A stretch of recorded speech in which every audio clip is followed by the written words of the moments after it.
In the year 637, one of the world's most contested cities opened its gates not after a massacre, but after a negotiation. No final siege, no sack, no burning skyline, just a single man entering on foot. This channel tells the stories behind the moments that quietly reshaped civilization, not through spectacle, but through decisions that made certain outcomes inevitable. Because this isn't just about who captured Jerusalem. It's about why the city was not destroyed when history says it should have been. For nearly 3 centuries before 637, Jerusalem lived under the shadow of empires. Armies came and went. Faiths overlapped, authority shifted, but one power dominated the region: the Byzantine Empire. From Constantinople, emperors ruled a vast Christian realm stretching across the eastern Mediterranean. Jerusalem was not just another provincial city. It was sacred ground politically, spiritually, symbolically.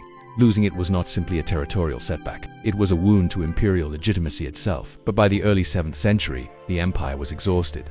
For decades, Byzantium had been locked in a catastrophic war with the Sassanid Persians. Cities burned, treasuries emptied, populations shrank. When Emperor Heraclius finally pushed the Persians back, the victory felt hollow. The empire had survived barely. And then, from the Arabian Peninsula, something entirely unexpected began to move north. Not a tribal raid, not a temporary incursion, a disciplined, organized force carrying a new political and religious identity. Under the early leadership of the Rashidun Caliphate, Arab armies advanced into Syria and Palestine with remarkable speed. Their strength did not come from numbers alone. It came from cohesion, unified command, shared purpose, and a willingness to endure hardship that imperial armies, burdened by bureaucracy and fatigue, struggled to match. City after city fell, sometimes by battle, often by treaty. By 636, the decisive moment came at the Battle of Yarmouk. Byzantine forces attempted one last massive counteroffensive. It failed catastrophically. Syria was effectively lost. Jerusalem now stood isolated. But here's the question that history rarely asks: why didn't the defenders fight to the last man? Jerusalem had endured sieges before. In 614, the Persians had taken the city after brutal fighting. Thousands died, churches were destroyed. The memory was still fresh. If anything, the inhabitants had reason to resist desperately. Instead, they negotiated. The city's patriarch Sophronius agreed to surrender, but only on one condition. He would hand the city over personally to the leader of the Muslims himself, not to a general, not to an envoy, to the Caliph. At that time, the leader of the Muslim world was Umar ibn al-Khattab, ruling from Medina hundreds of kilometers away. And when he received the message, he did something no emperor of the era would have considered. He traveled there without an army. No royal procession, no display of power, no golden armor. According to early sources, he arrived wearing simple clothes, accompanied by only a single servant, sharing one camel between them. This was not theater, it was policy. The expanding Muslim state did not present itself as another empire replacing Byzantium. It framed itself as a new kind of rule, austere, accountable, and bound by religious law that applied even to the ruler. When Umar approached the city, the people expected something else entirely. Conquerors usually entered as victors, asserting dominance immediately. Instead, the negotiations focused on guarantees: protection for civilians, security for churches, freedom of worship, safety for property. This agreement became known as the Covenant of Umar, and then came the moment that still echoes through history. Umar was invited to pray inside the Church of the Holy Sepulchre, Christianity's holiest site. He declined, not out of disrespect, but out of foresight. If he prayed inside, he feared future generations of Muslims might claim the church as a mosque. So instead, he prayed outside, deliberately setting a precedent of restraint. Today a mosque stands nearby, not over the church itself. This was not merely piety, it was strategic humility. The conquest of Jerusalem succeeded not because of overwhelming force, but because of credibility. The inhabitants believed the promises would be kept, and largely, they were. Contrast this with the norms of late antiquity. Cities that resisted often faced enslavement, pillage, or massacre.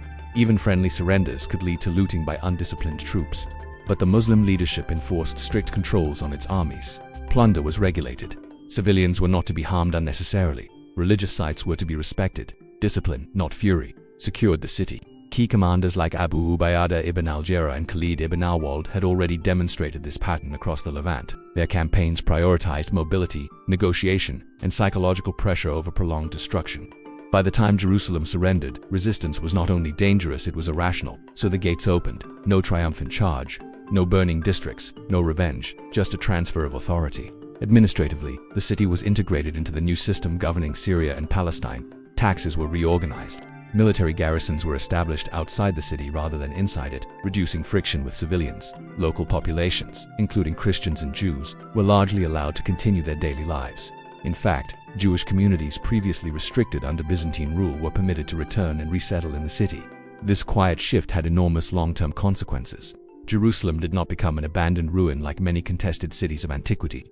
It remained inhabited, functioning, and spiritually central to multiple faiths simultaneously. The policies implemented in 637 allowed the city to serve as a shared sacred space rather than a permanently devastated battlefield, and that stability reshaped the region.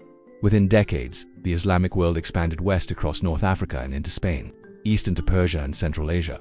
Jerusalem became one node in a vast network of trade, scholarship, and pilgrimage linking 3 continents.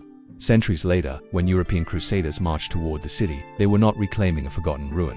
They were targeting a living, fortified, economically integrated metropolis, one whose importance had grown precisely because it had not been destroyed in 637. In other words, the restraint of one conquest made future conflicts far larger. History often celebrates dramatic victories, battles won in fire and blood.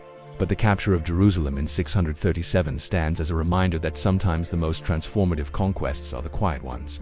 No spectacle, no annihilation, just a new system replacing an old one. And systems, not battles, shape centuries. When Umar eventually left the city, he did not establish a permanent palace there.